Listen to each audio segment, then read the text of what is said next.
Hello students.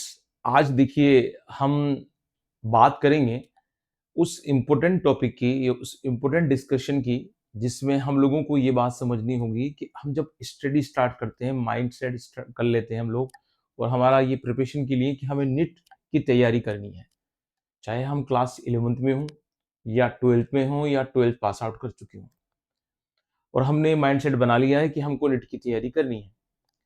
तो अब NEET की तैयारी में कुछ सब्जेक्ट्स हम लोगों के दिमाग में होते हैं कि यार ये सब्जेक्ट्स या टॉपिक इजी हैं, ये मॉडरेट हैं और टफेस्ट हैं, जो हमारा दुश्मन भी है।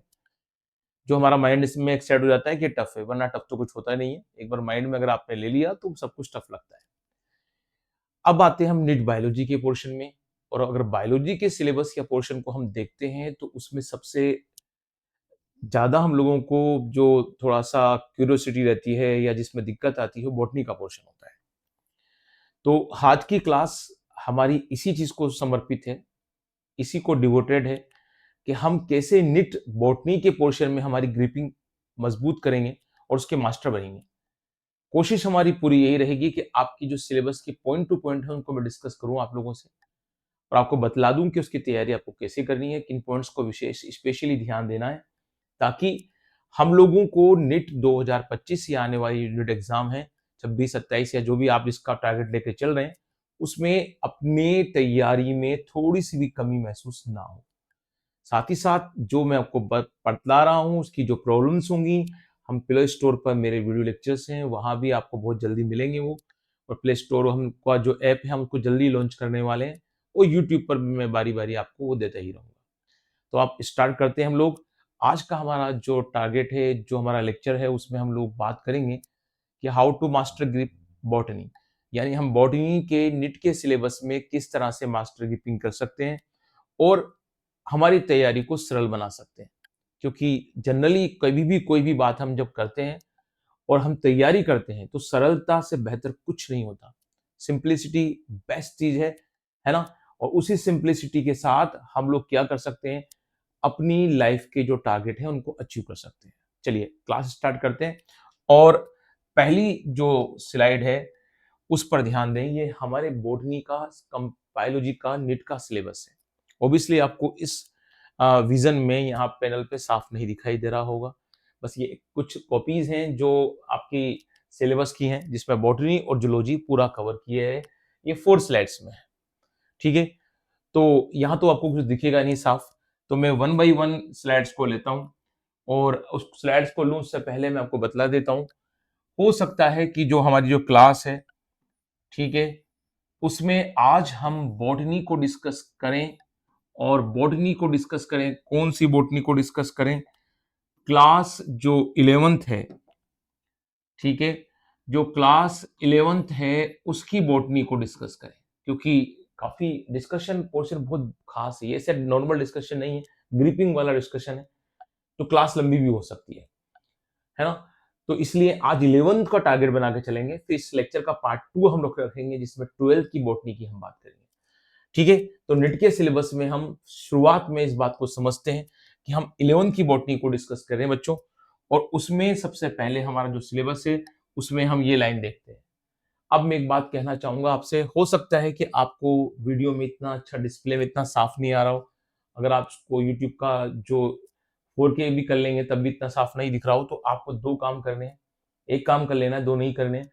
आपको या तो अपने जो सिलेबस है उसकी हार्ड कॉपी आपके पास होगी, अगर नहीं है तो एनटीए की वेबसाइट पे जाइए और वहां से इसको डाउनलोड कर लीजिए। तो 2024 का जो नोटिफिकेशन है वहां मिल जाएगा उसमें इसकी, ठीक है। पेज नंबर 84-85 के आसपास में आपको बायोलॉजी का सिलेबस मिल जाएगा, उसको वहां से डाउनलोड करके उस हार्ड कॉपी को अपने पास रखिए, ताकि जो मैं समझाऊं वो आपको समझ में।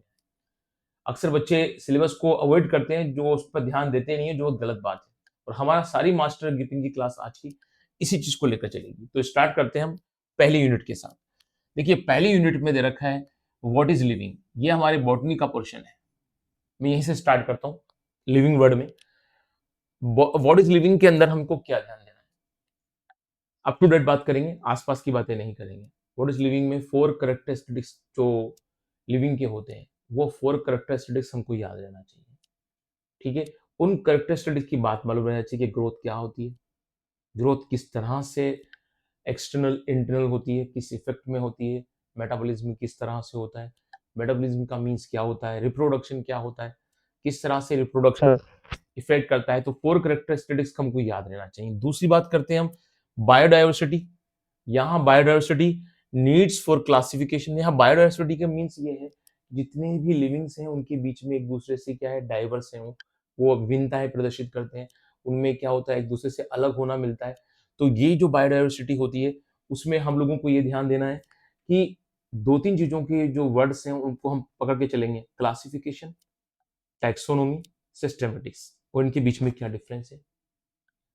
ठीक है, टैक्सोनॉमी, क्लासिफिकेशन एंड सिस्टमेटिक्स, कुछ साइंटिस्ट के नेम हैं उनको ध्यान रखेंगे, और टैक्सोनॉमिकल जो मेथड है, नेचुरल मेथड कौन सा है, आर्टिफिशियल कौन सा है, ठीक है, इनको ध्यान रखेंगे, कौन से मेथड को कौन से साइंटिस्ट ने दिया और उसके की पॉइंट्स क्या है।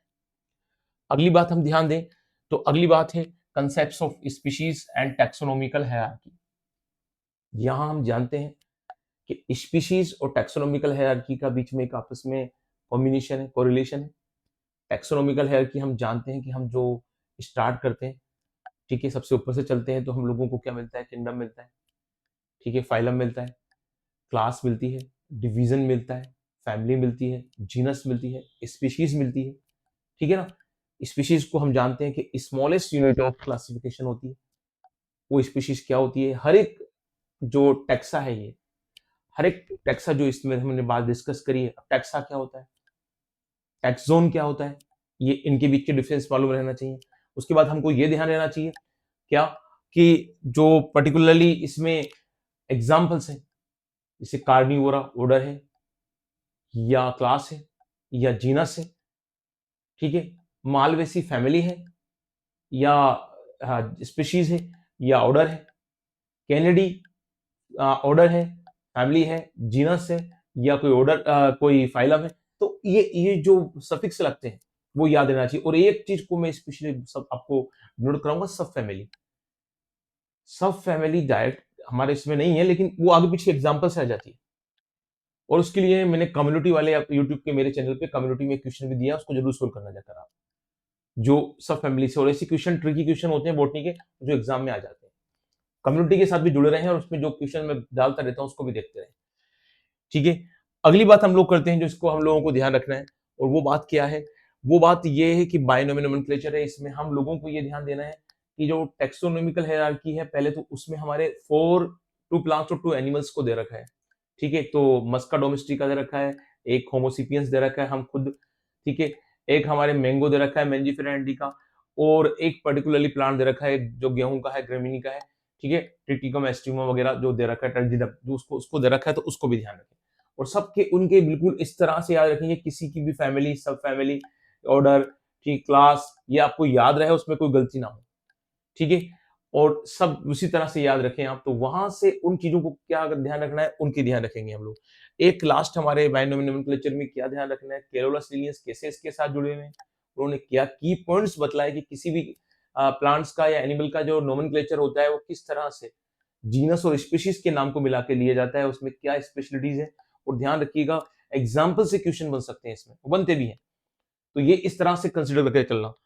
आगे चलते हैं हम लोग, 5 किंगडम क्लासिफिकेशन। ये बहुत खास चैप्टर है हमारा, पूरी बायोलॉजी इसी क्लासिफिकेशन पर बेस्ड है, ठीक है। Monera protista Plantae, Monera protista fungi, है ना, प्लांटी एनिमिलिया, इसी के अकॉर्डिंग पूरे चैप्टर हमारे ऑर्गेनाइज्ड हैं। मोनेरा प्रोटिस्टा और फंजाई को लेकर हमारा ये चैप्टर है। उसी के बाद प्लांटी हमारा ये अगली जो यूनिट है, एल्गी टू जिम्नोस्पर्म वाला। अगला जो हमारा एनिमिलिया है वो पूरा नॉन कोडेटा कोडेटा, लेकिन अभी फिलहाल हम जूलॉजी वाले पोर्शन को डिस्कस नहीं करेंगे, इसलिए हम बॉटनी पर ही हमारा कॉन्सेंट्रेट रखेंगे, कंसंट्रेशन रखेंगे। अब अगला इसमें क्या है, इसमें मोनेरा कौन से है, मोनेरा की क्या कैरेक्टरिस्टिक्स है, क्या प्रोकैरियोटिक है, क्या यूरिकैरियोटिक है, किस तरह से न्यूक्लियोइड है, ठीक है, कौन बैक्टीरिया होते हैं, बैक्टीरिया की क्या स्पेशलिटीज होती हैं, जो प्रोटिस्टा है वो कौन है, क्या क्लासिफिकेशन है, गोनियोलेक्स क्या है, डायटम्स क्या है, डेस्मिड्स क्या है, स्लाइम मोल्ड्स क्या है, ठीक है। सबकी जो कैटेगरी वाइज जिनकी कैरेक्टर्स हैं वो ध्यान देना चाहिए। प्रोटोजोआ, प्रोटोजोआ जो पहले किसके अंदर आता था, नॉन कोडेटा में, वो प्रेजेंट टाइम पर कहां पर है, वो अभी शामिल है हम लोगों का किसमें पर्टिकुलरली, है ना, तो मोनेरा प्रोटिस्टा में किस तरह से शामिल है, क्यों आता है, क्या कैरेक्टरिस्टिक्स है, वो हमको याद रहना चाहिए।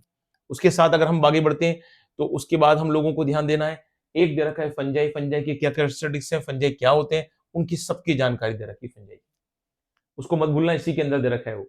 आगे हम बढ़ते हैं तो अगली जो कैटेगरी आती है वो लाइकेंस की आती है। हम जानते हैं कि जो एल्गी होते हैं, फंजाई होते हैं, इनके म्यूचुअलिज्म या सिम्बायोसिस, है ना, से क्या बनता है, पर्टिकुलरली लाइकेन जैसे ऑर्गेनिज्म बनते हैं। ये लाइकेन क्या होते हैं, इनसे एक बहुत ज्यादा की पॉइंट जो आपको याद रखना चाहिए, पोल्यूशन इंडिकेटर कौन होते हैं, जो लीचेन जो होता है, ये पर्टिकुलरली किस जो होता है रिएजेंट या जो रंजक होता है उसको बनाने का काम आता है। हिंदी में रंजक बोलते हैं, रिएजेंट जो होता है उसको बनाने में काम आता है। तो वो कौन से होते हैं, ठीक है ना, ये सब चीजें हैं जो की पॉइंट्स हमको ध्यान रखना चाहिए। ये जो लाइकेंस होते हैं कितने टाइप्स के होते हैं, ठीक है, क्रस्टोस कौन है, फ्रूटिकोस कौन है, तो ये सब पर्टिकुलरली हमको कैटेगरी याद रहना चाहिए।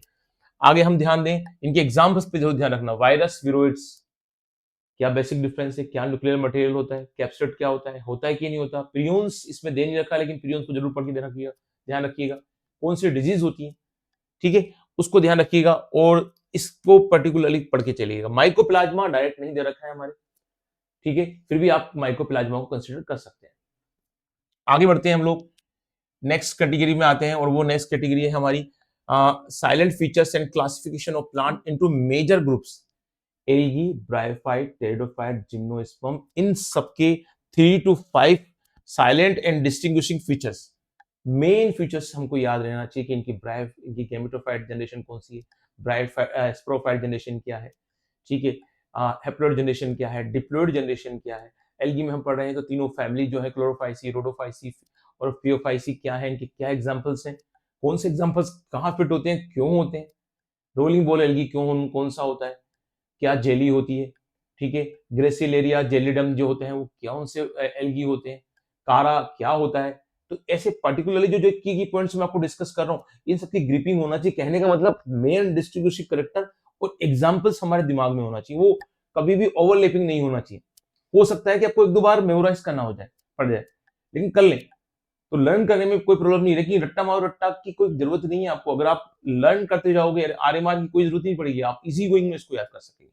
चलिए आगे बढ़ते हैं, और जब हम क्लास लेंगे और आप जब मेरी क्लास पे आप लोग रीड करेंगे तो मैं ऑटोमेटिक आप लोगों को बताऊंगा। मैंने बार बार आप में से ही कहता हूँ, सिंपलिसिटी के साथ हम पढ़ते हैं, कोई राग लपेट नहीं, कोई डेकोरम नहीं, सिंपल सी क्लास जिसमें बच्चा सीख जाए, ठीक है।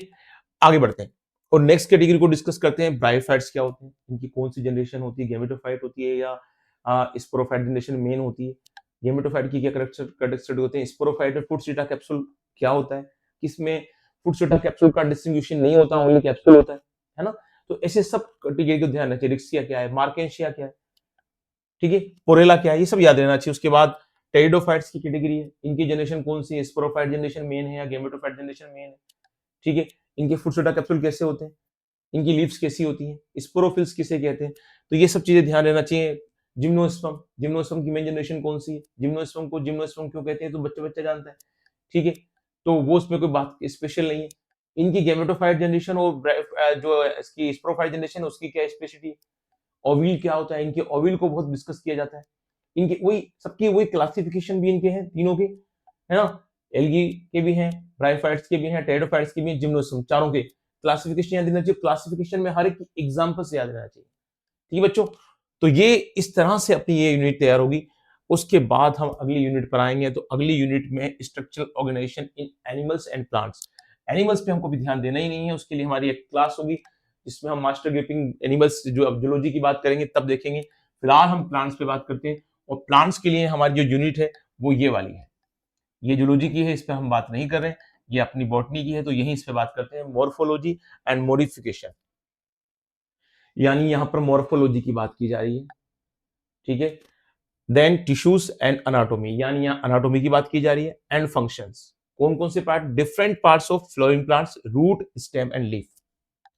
यानी प्लांट के तीन part, root, stem and leaf, इन तीन पार्ट को बड़े ध्यान से हमको ध्यान देना होगा। रूट क्या है, रूट कहाँ से जनरेट होती है, ठीक है, प्लूम्यूल क्या है, रेडिकल क्या है, रेडिकल से जो रूट बनती है उसे क्या बोलते हैं, किसी अदर पार्ट से बनती है उसे क्या बोलते हैं, टैप रूट क्या है, एडवेंटेज रूट क्या है, दोनों की मॉडिफिकेशन क्या है, दोनों के जो टिश्यूज होते हैं वो क्या होते हैं, कौन कौन सा रूट केप रीजन होता है, किसमें होता है किसमें नहीं होता है, ये स्पेशलिटी है इसमें।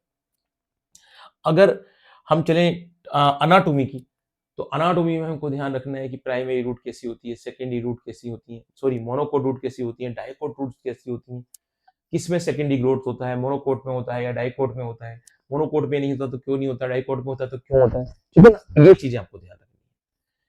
और मेन चीज एक ध्यान रखिएगा, जनरली क्वेश्चन बनते हैं मॉडिफिकेशन पर। स्टेम, स्टेम की भी सेम कंडीशन, प्लूम्यूल से कैसे ओरिजिनेट होता है, कौन कौन से टाइप्स के स्टेम होते हैं, एरियल स्टेम क्या होते हैं, अंडरग्राउंड स्टेम्स क्या होते हैं, ठीक है, उनकी कौन कौन सी कैटेगरीज हैं, कौन से मॉडिफिकेशन है, ठीक है, टेंडिल क्या होता है, टेंडिल किस तरह से बन जाता है, ठीक है, तो फिलोड क्या होता है, फिलोपेलोडेट क्या होता है, ये सब चीजें हमको याद रहना चाहिए। और लीव्स जो इसकी एनाटॉमी हुई, मोनोकोट डाइकोट रूट क्या है, कौन में सेकेंडरी ग्रोथ होती है, कौन में नहीं होती है, वेस्कुलर बंडल कैसे होते हैं इनके, ठीक है, कैसी इनकी स्ट्रक्चर होती है, बाहर से अंदर हम चल रहे हैं तो epidermis, hypodermis, cortex, endodermis, pericycle, ठीक है, उसके बाद इनके जो जाइलम फ्लोएम टिश्यूज होते हैं वो किस तरह की कैटेगरी के होते हैं। अगली हम बात करते हैं तो हमको ध्यान रखना है कि इसमें इन्फ्लोरेसेंस को हम लेके चलेंगे।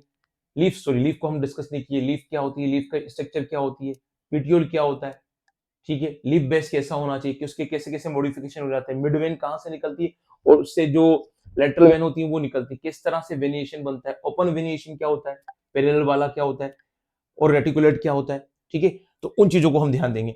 उसके बाद आता है नेक्स्ट इन्फ्लोरेसेंस, जिसमें हम लोग बात करते हैं साइमोस और रेसिमोस, किस तरह से एक प्लांट की जो फ्लावर एक्सिस है वो ग्रोथ करती है, उसकी ग्रोथ के जहां पर फुल फ्लावर आ जाता है तो उसकी ग्रोथ रुक जाती है, नहीं आता तो उसकी फ्लावर एक्सिस कंटिन्यूअस ग्रो करती रहती है। कौन सा साइमोस, कौन सा रेसिमोस होता है, उनमें किन प्लांट्स में साइमोस मिलता है, किन में रेसिमोस मिलता है, जो हमारे सिलेबस में, ठीक है। Flower, fruits and seeds. अब फ्लावर, फ्रूट्स और सीड्स में फ्लावर क्या है, कैसा अट्रैक्टिव पार्ट है, एक्सेसरी रोल्स क्या होते हैं, एसेंशियल रोल्स कौन कौन से होते हैं, क्या एंड्रोशियम है, क्या गाइनोशियम है, क्या कोरोला है, क्या कैलिक्स है, ठीक है, सेपल पेटल किसे बोलते हैं, क्या कंडीशन होती है, स्टेमन क्या है, कार्पल क्या है ना, कार्पल्स के तीन स्टिग्मा, स्टाइल एंड ओवरी क्या है, ओवरी में ओवल किस तरह से होती है, सारी स्टडी को हमको ध्यान रखना होगा। अगली बात हम लोग करें तो फ्रूट्स, फ्रूट्स में मेन चीज होती है कि फ्रूट्स बनता किस पार्ट से, ठीक है, अब आप बोलेंगे सर ओवरी से बनता है ऑब्वियसली, तो ओ पार्ट की खासियत क्या होती है, कौन सा पार्ट इसका इडेबल होता है, ठीक है, मीजोकार्प, एपोकार्प, एंडोकार्प, क्या स्पेशलिटी, कौन सा पार्ट का क्या होता है, खाने वाले पार्ट जो एडिबल पार्ट होता है, ठीक है, टू बी, इतना फ्लोर्स में इतना ही है, to be the detail along with their relevant practical of the practical syllabus. देखो ये बात बहुत बोली गई है फ्रूट सीड्स एंड प्लांट, इसके बारे में, फ्लावर के बारे में, to deal, to be deal along with the relevant practical of the practical syllabus, यानी आपके प्रैक्टिकल सिलेबस को भी यहाँ डील करना है। अब आज के बच्चे तो प्रैक्टिकल करते ही नहीं है, रेडीमेड। अगर मेरा इशारा आप समझ रहे हैं तो मैं खुद एग्जामिनर रहा हूं और मैंने कई बार प्रैक्टिकल लेने का मौका मिला है, मैंने आपको उस क्लास में मैंने बोला भी था आप लोगों से, है ना, प्रैक्टिकल के नाम पर रेडीमेड प्रैक्टिकल फाइल और रेडीमेड स्कूल, स्कूल भी रेडीमेड आजकल तो सब कुछ। तो आप प्रैक्टिकल के पोर्शन भी कंसिडर करना, और मैं जब पढ़ाऊंगा आप लोगों को ध्यान रखिएगा, मैं बीएड एमएड करा हुआ टीचर हूँ, एमबीबीएस नहीं हूँ। मैं एमबीबीएस होता तो मैं अपनी डॉक्टरी करता, और बहुत से इंडिया में वैसे भी पेशेंट की बहुत ज्यादा इलाज की जरूरत है, मैं वो काम करता। मैं टीचर हूँ इसलिए मैं पढ़ा रहा हूँ, ठीक है। अगर मैं एमबीबीएस करा हुआ होता तो मैं कभी भी इस फील्ड में नहीं होता, मैं अपने फील्ड में अपने ही पेशेंट को इलाज करता और वहां का भला करता। इंडिया में बहुत ज्यादा जरूरत है, लेकिन सबका अलग अलग माइंड सेट है। चलिए आगे बढ़ते हैं, नेक्स्ट कंडीशन पे आते हैं। तो हम लोगों को क्या ध्यान देना है, फैमिली है, कुछ फैमिली को ध्यान रखना है, Malvaceae, Cruciferae, Leguminosae, Compositae and creamy. Her family के बारे में उसका वो नेम क्यों दिया गया, उसके क्या वेजिटेटिव कैरेक्टर्स होते हैं, it means root, stem, leaf, और हैबिटेट क्या होता है उसका, हैबिट क्या होते हैं, और उसके बाद उसके जो फ्लावर कैरेक्टरिस्टिक्स होते हैं, इन्फ्लोरेसेंस क्या होता है, उसकी फ्लावर कैसा होता है, उसके कैलिक्स, कोरोला, और जो एंड्रोशियम गाइनोशियम कैसे होते हैं, उसका फ्लावर फार्मूला क्या होता है, सीड कैसा होता है उसका, फ्लावर, उसका फ्रूट कैसा होता है। ये कैरेक्टरिस्टिक्स हमको तब याद रहेंगे जब हम फ्लावर फार्मूले और फ्लावर डायग्राम पर ध्यान देंगे और हमारे बेसिक्स मजबूत होंगे। तो इसकी ग्रिपिंग के लिए हमको ध्यान देना पड़ेगा, ये सारे बेसिक्स पे हमको स्पेशली कंसिडर करना होगा ताकि हमें कोई दिक्कत ना आए। चलिए अगला जो है हमारी यूनिट है वो सेल स्ट्रक्चर एंड फंक्शन की है। अब इसमें हमको क्या ध्यान देना है, इस देखो देखा जाए तो एक सिंपल यूनिट है, जूलॉजी बॉटनी दोनों में कंसीडर की जाती है। हम इसको बॉटनी पोर्शन में लेंगे और सिलेबस के अकॉर्डिंग चलेंगे, ठीक है। तो cell theory and cell as a the basic unit of life, structure and of prokaryotic and eukaryotic cell, plant cell and animal cell. देखिए यहाँ पर जो बात की गई, जो हम बचपन से पढ़ते आ रहे हैं स्टार्टिंग में, वही है कि जो सेल होती है वो कैसी होती है, उसकी डिस्कवरी कहाँ से हुई, प्रोकैरियोटिक और यूकैरियोटिक में बेसिक डिफरेंसेस क्या है, ठीक है। उसके बाद सेल थ्योरी कैसी आई, सेल थ्योरी में किस तरह से जो था कि कोई सेल को पर्टिकुलर पॉइंट पे होना चाहिए, सेल को स्मॉलेस्ट यूनिट होना चाहिए, स्ट्रक्चरल यूनिट होना चाहिए, फंक्शनल यूनिट होना चाहिए, जेनेटिकल यूनिट होना चाहिए, ठीक है। जो प्री एग्जिस्टिंग सेल है उससे न्यू सेल बनती है, कि साइंटिस्ट ने किया, ये बिल्कुल प्रॉपर क्वेश्चन है जो बार पूछा जाता है, ठीक है। अब उसके बाद हम लोग ध्यान दें, एनिमल सेल और प्लांट सेल की स्ट्रक्चर बिल्कुल ढंग से आना चाहिए, ऐसा नहीं है कि ऊपर ऊपर से आ जाती है, या ओवर कॉन्फिडेंस में हम चल रहे हैं कि हमें तो आता है, इसको तो देखने की जरूरत नहीं है, ऐसे नहीं करना अपन को, है ना। Cell envelope, cell membrane, cell wall, cell organelles, cell structure जो है जितने भी हैं, सेल इनवेलप इसकी कंप्लीट नॉलेज, सेल मेम्ब्रेन और सेल वॉल। कई बच्चों को सेल वॉल सेल मेम्ब्रेन के डिफरेंसेस नहीं मालूम होते, कॉन्स्टिट्यूट नहीं मालूम होते, उनके मॉडिफिकेशन नहीं मालूम होते, वो अपर स्टडी कर लेते हैं और सोचते हैं कि सिंपल यूनिट है, इसको तो निकाल ही देंगे। निकालना नहीं है आपको, पूरे 45 क्वेश्चन सही जाना चाहिए आपके, ठीक है। अगर यहाँ भी नंबर खोएंगे आप तो फिर और जगह जो नंबर खो जहाँ जाते हैं फिर वहां और डबल खो देंगे, इसलिए गलती नहीं करनी है आपको इस पोर्शन में। इसको इजी गोइंग में नहीं लेना है, हाँ इजी गोइंग का चैप्टर है, इजी चैप्टर है, लेकिन इजी गोइंग में नहीं निकालना है, ठीक है। Cell organelles, structure and function, endomembrane system जो होता है, एंडोप्लाज्मिक रेटिकुलम क्या है, क्या एंडोमेम्ब्रेन सिस्टम होता है आपको मालूम होना चाहिए, है ना। एंडोप्लाज्मिक रेटिकुलम जो होता है, और गोल्जी ऑपरेटस जो होता है, लाइसोसोम होता है, ये वक्यूल्स होती है, mitochondria, ribosome, plastid, microbodies, cytoskeletons, cilia, flagella and centriole, इन सब की अल्ट्रा स्ट्रक्चर एंड फंक्शन मालूम होना चाहिए। एक कॉमन स्ट्रक्चर होती है, और डीप चलते हैं वो अल्ट्रा स्ट्रक्चर। जैसे किसी पिक्चर को हम जूम करते जाते हैं और अंदर देखते जाते हैं उसके अंदर क्या है क्या है, ये पीछे भाई साहब खड़े हैं, उधर भाई साहब के पीछे बहन साहब खड़ी है ना, उनके पीछे कोई हमारा दोस्त खड़ा है चंगेज खान, वो कहाँ कैसे क्यों है, वो सब मालूम होना चाहिए हम लोगों को, क्लियर। तो वैसे की वैसे हम लोगों को यहाँ पर एक स्ट्रक्चर के अंदर है मालूम है, मतलब माइटोकॉन्ड्रिया हम देख रहे हैं तो वही देख रहे हैं कि आउटर मेम्ब्रेन है, ये इनर मेम्ब्रेन है, ये इन दोनों के बीच में पेरी माइटोकॉन्ड्रियल स्पेस है, इनर मेम्ब्रेन जो है इस तरह से क्रस्टी बना रही है, और यहाँ पर जो है ऑक्सीसोम कहाँ मिल रहे हैं, मैट्रिक्स है, मैट्रिक्स में कौन कौन से पार्ट्स प्रेजेंट है, यानी हर ऑर्गेनेल्स में ये ध्यान रखना है।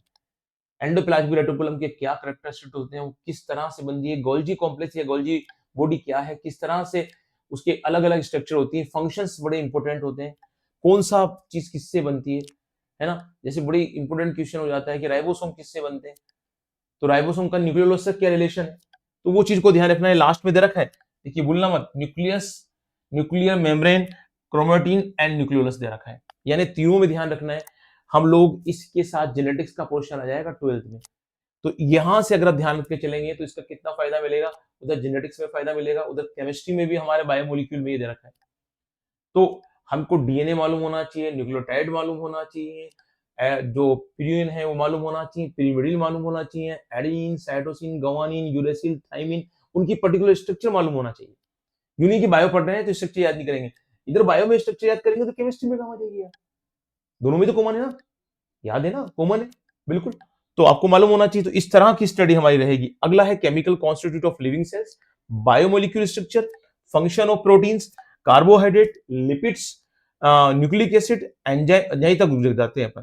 देखो यहाँ वही बायोमोलिक्यूल आ गया हमारा, structure and function of protein, protein कैसे बनता है, कैसे पॉलीपेप्टाइड चेन बनती है, कितने अमीनो एसिड एक प्रोटीन मॉलिक्यूल को बनाते हैं, ठीक है। कौन से एसेंशियल अमीनो एसिड होते हैं, कौन से नॉन एसेंशियल अमीनो एसिड होते हैं, आप बोलेंगे सर ये तो केमिस्ट्री में बायो में नहीं है, दोनों तरफ पढ़ लीजिए मिलाकर, ठीक है, वो ध्यान से पढ़ना है अपन को, ठीक है। दोनों की कंडीशन क्या है उसको हमको ध्यान रख लेना है, हमको एमिनो एसिड का मालूम होना चाहिए, मेथिओनिन का फार्मूला क्या है, ग्लूटामिक एसिड का क्या फार्मूला है, ठीक है।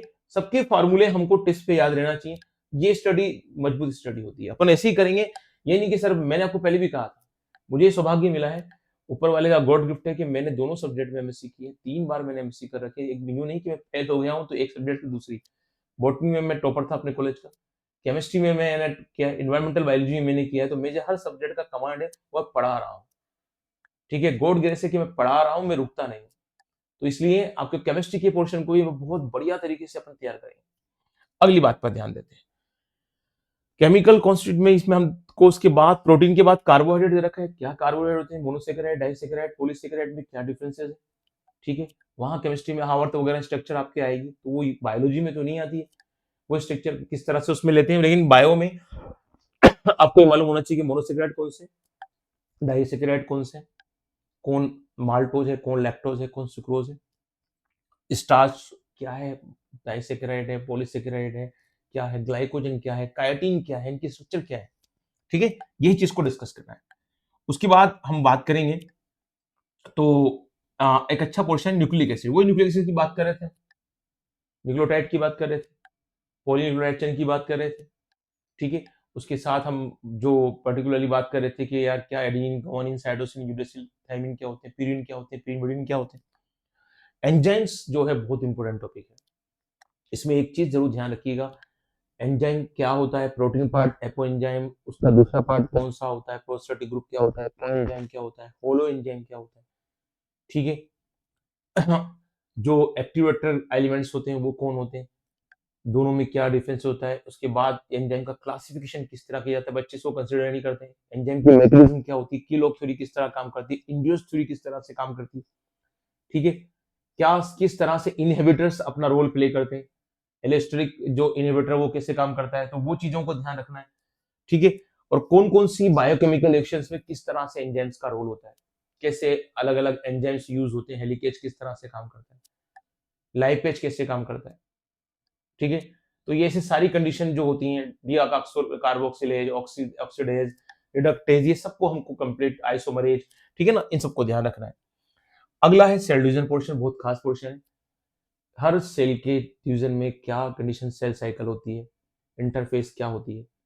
ठीक है, उसके साथ कैसी कैरियोकाइनेसिस कैसे होता है, प्रोफेज, मेटाफेज, एनाफेज, टेलोफेज में क्या स्पेशलिटी होती है, मियोसिस और माइटोसिस की जो प्रोसेस होती है उसमें क्या डिफरेंस होता है। वहां पर माइटोसिस में जो होता है प्रोफेज फर्स्ट सेकंड, है ना, prophase first, metaphase first, anaphase first, telophase first, ऐसे prophase second, metaphase second, anaphase second, telophase second, दोनों में डिफरेंस क्या है। प्रोफेज फर्स्ट की जो फाइव जो सब फेजेस हैं, लेप्टोटीन, जाइगोटीन, पेकाटीन, डिप्लोटीन, लाइकाइनेसिस, उसमें क्या स्पेशलिटी है, ये सारी बातें हम लोगों को याद रहेंगी, तो मजा आ जाएगा। उसके बाहर क्वेश्चन नहीं आएगा, 5 पैसे क्वेश्चन बन जाते हैं जनरली। ठीक है, तो ये हमको ध्यान रहना चाहिए। और साइकिल्स को किस तरह से हम ध्यान रखेंगे, कैसे क्रोमेटिन होते हैं, कैसे जो होता है सेंट्रोसोम काम आता है, सेंट्रोमियर क्या होता है, काइनेटोकोर क्या होता है, कैसे स्पिंडल फाइबर अपना रोल प्ले करते हैं। ठीक है, ये सब चीजें हमको ध्यान रहेंगी, तो हम इजी गोइंग में स्टूडेंट को कवर कर लेंगे। और इसके सिग्निफिकेंस तो हम जानते ही हैं। अगली है और बॉटनी की पोर्शन की लास्ट यूनिट है प्लांट फिजियोलॉजी, इसको भी डिस्कस कर लेते हैं। ठीक है, तो अब प्लांट फिजियोलॉजी पर आते हैं। प्लांट फिजियोलॉजी में हमें ध्यान रखना है फोटोसिंथेसिस, फोटोसिंथेसिस की स्टार्टिंग में ही दे रखा है कि जो फोटोसिंथेसिस है उसकी डिस्कवरी कैसे हुई, क्या पिगमेंट्स होते हैं। ठीक है, ऑटोट्रोपिक न्यूट्रिशन में कैसे काम आता है, कौन सा पार्ट होता है जो उसकी फोटो के जो रिएक्शन है फोटोसिंथेसिस की, उस पे से बहुत सारे क्वेश्चन बन जाते हैं। तो उस क्वेश्चंस को हम ध्यान रखेंगे कि वहां कौन कौन से क्वेश्चन बन सकते हैं। और हम तो बहुत टाइम से पढ़ा रहे हैं, तो हम बारीक बारीक चीजें जानते हैं। और हम ऐसे नहीं है कि हम एक यूनिट या एक चैप्टर आता हूँ, होल बायोलॉजी में पढ़ाता हूँ, तो मुझे तो सब कुछ ही आता है कि कौन सा टॉपिक पे क्या स्पेशलिटी और वहां से कैसे प्रश्न बनते हैं, क्वेश्चंस बनते हैं। उसके बाद अगर हम बात करें तो साइड्स ऑफ फोटोसिंथेसिस कौन सी है। ठीक है, पिगमेंट्स क्या होते हैं, क्या क्लोरोफिल होता है, क्या क्लोरोप्लास्ट होता है, क्या कैरोटीन्स होते हैं, क्या ज़ैंथोफिल होता है, ये सब हमको मालूम होना चाहिए। ठीक है, ये पर्टिकुलरली कैसे काम करते हैं, तो कैरोटीन, ज़ैंथोफिल, क्लोरोफिल ए क्या डिफरेंस है, क्लोरोफिल बी में क्या डिफरेंस है, दोनों की केमिकल फॉर्मूला क्या है, मॉलिक्यूलर फॉर्मूला क्या है दोनों का, दोनों के जो बेसिक डिफरेंसेस है वो दोनों में क्या है। ठीक है, जो पर्टिकुलरली क्लोरोफिल की स्ट्रक्चर होती है उसमें क्या मैग्नीशियम कैसे होता है, आयरन कैसे होते हैं, तो उनकी पायरोल फाइटोल वाली जो रिंग होती है वो किस तरह से काम करती है, ये स्ट्रक्चर हमको पर्टिकुलरली मालूम होना चाहिए। तो पिगमेंट जेंथोफिल में क्या डिफरेंसेस है, वो किस तरह से फंक्शन करता है, जेंथोफिल क्या है, नॉन क्लोरोप्लास्ट जो होते हैं वो किस तरह काम करते हैं, और दूसरे जो पिगमेंट होते हैं वो कैसे काम करते हैं। ठीक है, और जो नॉन क्लोरोप्लास्ट होते हैं वो किस तरह से फंक्शन काम करते हैं, इमाइलोप्लास्ट क्या है, इलियोप्लास्ट क्या है, प्रोटोनोप्लास्ट क्या है। तो ये इस टॉपिक के अंदर हमको ध्यान रखना है। अब pigment involve in the photosynthesis के प्रोसेस में अब हम ध्यान रखेंगे जो photochemical and biosynthesis phase of photosynthesis. ये सब उसमें दे रखा है, cyclic and non cyclic reaction, किस तरह से साइक्लिक रिएक्शन होती है और किस तरह से नॉन साइक्लिक, फोटो रिएक्शन किस तरह से होती है, फोटोलाइटिक रिएक्शन कैसे होती है, कैसे हिल्स रिएक्शन होती है कि एस्टर मॉलिक्यूल टूटता है जिससे 2H+2 electron, half electron generate होते हैं, किस तरह का प्रोसेस होता है, साइटोक्रोम पीएस फर्स्ट किस तरह काम करती है, पीएस सेकंड किस तरह काम करती है, पीएस फर्स्ट में किस तरह से P700 काम आता है, सेकंड में किस तरह, साइक्लिक में कैसे इलेक्ट्रॉन्स फेरेडॉक्सिन से होते हुए साइटोक्रोम B6 साइटोक्रोम FPC से होते हुए किस तरह से मूव करते हैं, कैसे जेड स्कीम जनरेट होती है और किस तरह से जो प्रोटॉन्स होते हैं वो इस पिगमेंट सिस्टम में काम करते हैं और वो इकट्ठे होते हैं, कैसे वो इलेक्ट्रॉन जनरेट करते हैं। ठीक है, तो ये सब इस प्रोसेस में हमको ध्यान रखना है। अगली बात हम करें तो प्लांट फिजियोलॉजी के अंदर हम देखते हैं केमियोस्पोरेटिक थ्योरी है, वो क्या है, वही जो हम बात कर रहे थे प्रोटॉन वाली। ठीक है, फोटो रेस्पिरेशन जो डिफरेंट प्रोसेस है, अब फोटो रेस्पिरेशन बिल्कुल डिफरेंस है, फोटो के साथ रेस्पिरेशन लग गया, इसमें क्या है, क्या इसमें कोई एटीपी जनरेट होते हैं, किस तरह से होता है, इसका पर्टिकुलरली प्लेस क्या है, ग्रेना है, स्ट्रोमा है, कहाँ होता है। ऐसे ही एक प्रोसेस आगे आपके C3 और C4 साइकिल, केल्विन साइकिल जो C3 साइकिल है और C4 जो हेस्सेलेक साइकिल है, दोनों में क्या डिफरेंस है। क्रेंज एनाटॉमी यहाँ पर स्पेशली ध्यान देना होगा, क्रेंज एनाटॉमी कैसे डिफरेंस कर देती है C4 प्लांट्स के अंदर।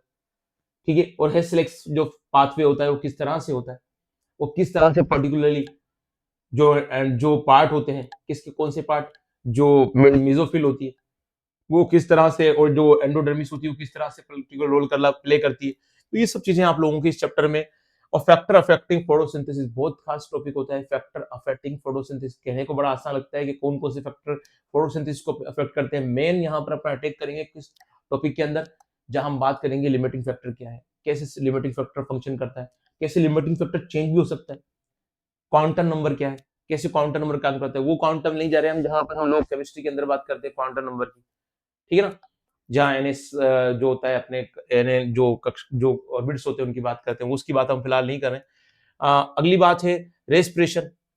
यहाँ रेस्पिरेशन ध्यान रखिएगा, सेलुलर रेस्पिरेशन है, हमारे जियोलॉजी में चलेगा, जो रेस्पिरेशन की मैकेनिज्म होगी उसको डिस्कस करेंगे हम। तो फिलहाल हम ध्यान दें कि रेस्पिरेशन जो होता है इसमें सेलुलर रेस्पिरेशन है। अब सेलुलर रेस्पिरेशन में एरोबिक क्या होता है, एनारोबिक क्या होता है, दोनों में बेसिक डिफरेंस क्या है। जो रेस्पिरेशन है उसकी रिएक्शन से क्वेश्चन बन जाते हैं कि कैसे ग्लाइकोलाइसिस से क्या फायदा मिलता है, कैसे ग्लूकोज का एक मॉलिक्यूल 11 अलग अलग स्टेप्स में जाता है, glucose, glucose 6 phosphate, fructose 6 phosphate, fructose 1 6 phosphate, है ना, 3 PGL 3 PGL 1 3 DPGL 3 PGA 2 PGA 1 PGA 2 phosphate और पायरुविक एसिड बनता है, उसके साथ कैसे कैसे स्टेप्स में चेंजेस होते हैं। ठीक है, और उसमें किस तरह से एटीपी फॉर्मेशन होता है, पर्टिकुलरली कितने एटीपी प्रोडक्शन होता है, कितना एटीपी का प्रॉफिट होता है, कहाँ ग्लाइकोलाइसिस कैसे इस पाथवे हो जाता है, एरोबिक एनारोबिक में दोनों में क्या बेसिक डिफरेंस ग्लाइकोलाइसिस का है या दोनों में सिमिलर है, कैसे क्रेब्स साइकिल होती है, क्रेब्स साइकिल किस तरह है चलती है, माइटोकॉन्ड्रिया कैसे होता है, इलेक्ट्रॉन शटल कैसे फंक्शनल करती है इसमें। ठीक है ना, कैसे जो होता है मैट्रिक्स में रिएक्शन होती है, कैसे ईटीएस जो होता है माइटोकॉन्ड्रिया की इनर मेम्ब्रेन में चलता है, वो कैसे जाकर जो वाटर मॉलिक्यूल्स का फॉर्मेशन हो जाता है अलग अलग एटीपी फॉर्मेशन के थ्रू। ठीक है, वहां साइटोक्रोम किस तरह से काम आते हैं, साइटोक्रोम A1 कैसे काम करता है, A3 कैसे काम करता है, ठीक है ना, साइटोक्रोम B कैसे काम करता है, B6 कैसे काम करता है, ये सारी नॉलेज जो हम लोगों को ध्यान देनी है वो मैं बारीक बारीक की पॉइंट बता रहा हूँ आप लोगों को, ताकि इनसे अगर आप टच करते जाएंगे तो इजी गोइंग में अपनी ग्रिप बनती जाएगी और अपन बॉडी में मजबूत होते जाएंगे, और किसी से भी हम लोग कहीं से भी हमारे दिमाग में ये नहीं आएगा कि हमारे मार्क्स आ रहे हैं, हमारे मार्क्स बिल्कुल टिस पे रहेंगे हमारे। इसलिए मैं सिलेबस के की पॉइंट डिस्कस कर रहा हूँ। ठीक है बच्चों, तो ये बहुत जरूरी है एक बच्चे के लिए जो सिंसियर है, जो गंभीर है अपनी नीट प्रिपरेशन के लिए, उसके लिए बहुत जरूरी क्लास है। बाकी के लिए तो वही सब ये है कि अभी क्लास में तकरीबन तकरीबन 30 मिनट की रिकॉर्डिंग हो चुकी होगी, है ना, तो उसके लिए तो एक बहुत बड़ी बात है कि 30 मिनट का एक वीडियो लेक्चर देखना या 35-40 मिनट का वीडियो लेक्चर देखना, लेकिन एक पढ़ने वाले के लिए बहुत जरूरी क्लास है।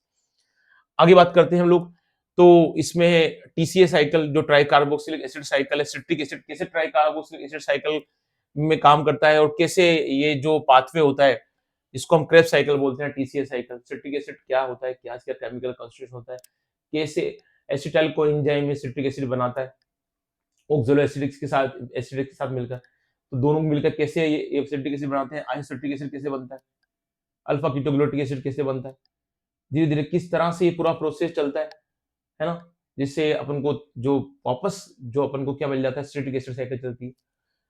सिट्रिक एसिड की फार्मूले में ट्राई कार्बोक्सिलिक अपन जानते हैं COOH ग्रुप, कार्बोक्सिलिक ग्रुप है, फिर टाइम हो जाता है ट्राई कार्बोक्सिलिक एसिड बन जाता है, किस तरह किसकी स्ट्रक्चर होती है, ये सब चीजें, क्योंकि केमिस्ट्री का मुझे पढ़ाने का फ़ायदा होने की वजह से आपको बॉटनी और ज़ूलॉजी के पोर्शन में बड़ा मज़ा आने वाला है। बहुत सारे बायोलॉजी वालों को बॉटनी पढ़ाते हैं, ज़ूलॉजी नहीं आती, ज़ूलॉजी पढ़ाते हैं, बॉटनी नहीं आती, फिजियोलॉजी पढ़ाते हैं तो एनाटॉमी नहीं आती, एनाटॉमी पढ़ाते हैं तो फिजियोलॉजी नहीं आती। तो ये जो टीचर आपके सामने खड़ा है बेटा, उसको सारे पोर्शंस पे कमांड है, ऊपर वाले का ग्रेस है ना? और आपका प्यार है, जिससे हम लोग इतना कर पा रहे हैं, वरना तो कुछ भी नहीं है दुनिया में क्या है। ठीक है, आगे बढ़ते हैं, थोड़ा-सा भावनाएँ बह गया था, वो लौट के आता हूँ।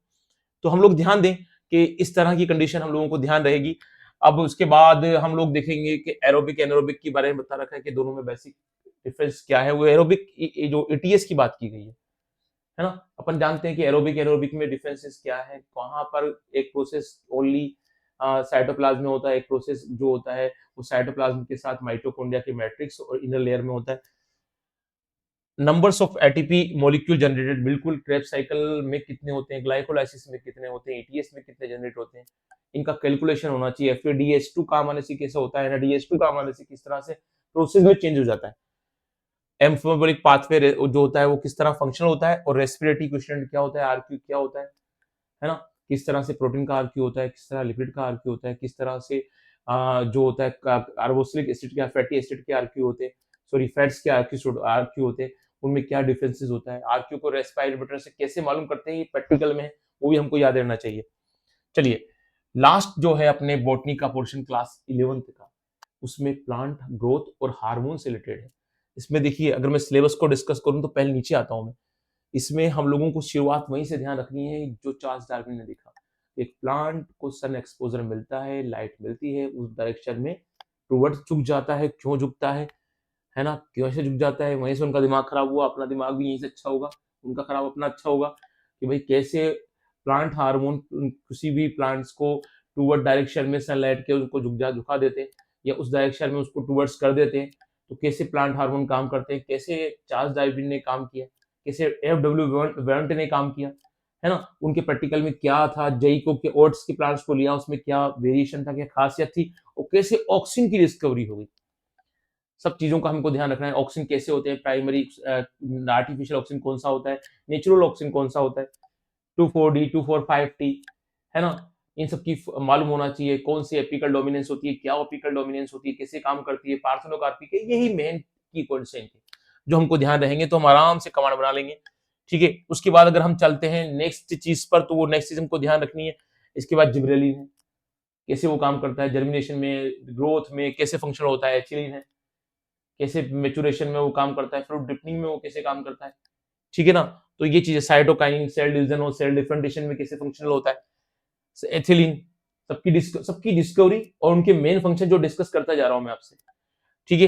एबीए, एब्सिसिक एसिड कैसे फंक्शनल होता है, कैसे वो प्लांट ग्रोथ को इनहिबिटर के फंक्शन काम करता है, सीड जर्मिनेशन में रिलेट कर देता है, फ्रूट रिपनिंग में रिलेट कर देता है, कैसे एब्सेशन लेयर बनाकर वो किसी लीफ वगैरह को गिरा देता है।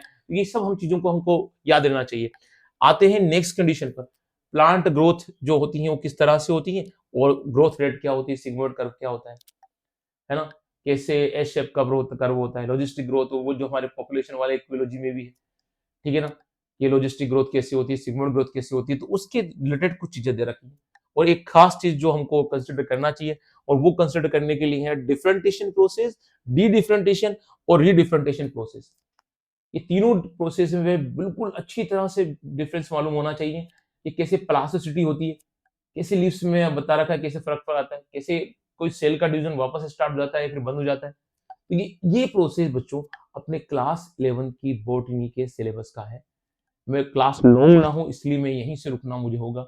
40 मिनट या 45 मिनट की क्लास शायद ये हो चुकी होगी, मुझे पर्टिकुलर टाइम नहीं मालूम है।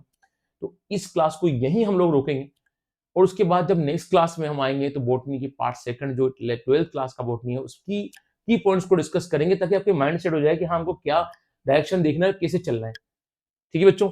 बस यही गाइडेंस बहुत ज़रूरी होता है कि बच्चों को मालूम पड़ जाए और जब हम आप मेरे ऐप पर जाएँगे और जो बहुत जल्दी लॉन्च होने वाला है, तो वहाँ पर भी आपको सारे लेक्चर्स बिल्कुल सिस्टमैटिक मिल जाएँगे। तो मेरे साथ जुड़े रहें और लगे रहें बच्चों, ताकि हम लोग इस नीट की जो नेक्स्ट टारगेट है उसको फाइट करें और आपके एमसीक्यू सर आपकी हर पॉइंट्स पे आपकी हेल्प करेंगे, चाहे वो फॉर्म फिल्स करने से लेकर कोई भी इन्फॉर्मेशन है, वो सब मैं देता रहूँगा और मेरे